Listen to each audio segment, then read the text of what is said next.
రాగి బీట్రూట్ కీర్ తయారు చేయడానికి కావాల్సిన పదార్థాలు: బీట్రూట్ 1, కొబ్బరి పాలు 1 కప్పు, తేనె పావు కప్పు, రాగి పిండి 2 టేబుల్ స్పూన్లు, బాదం ముక్కలు 1 టేబుల్ స్పూను, పిస్తా ముక్కలు 1 టేబుల్ స్పూను, కిస్మిస్లు 1 టేబుల్ స్పూను, యాలకు పొడి కొద్దిగా. ముందుగా మనం తీసుకున్న బీట్రూట్ని చిన్న చిన్న ముక్కలుగా అట్లా తురుముకోవాలి. అలా బీట్రూట్ని తురిమేసి పక్కన పెట్టుకుంటాం. ఇక కీర్ తయారు చేసుకోవటానికి ఒక మంచి స్టీల్ పాత్ర కానీ ఇత్తడి పాత్ర కానీ అట్లా పెట్టుకుని అందులో నీళ్లు పోసి మనం తీసుకున్న రాగి పిండిని ఉండలు లేకుండా ఆ పిండిలో కూడా నీళ్లు పోసి అలా చిలికేసేసి గడ్డలు లేకుండా రాగి పిండిని నీళ్ళలో కలిపి అట్లా పోయాలి. పిండి డైరెక్ట్గా వేస్తే ఆ నీళ్ళల్లో ఉండలు కట్టే అవకాశం ఉంటుంది. కాబట్టి ఇలా రాగి పిండి వేసుకుంటే ఉండలు కట్టకుండా కీర్ బాగుంటుంది. అట్లా రాగి పిండి బాగా ఉడికిన తర్వాత బుడగలు వచ్చినప్పుడు మనం తురిమిన బీట్రూట్ని అందులో వేసేస్తాం.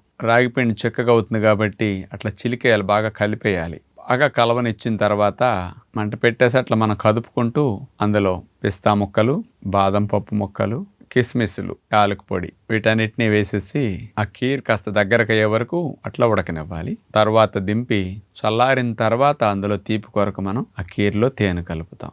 న్యాచురల్ కలర్లో బీట్రూట్ కీర్ సిద్ధమైంది.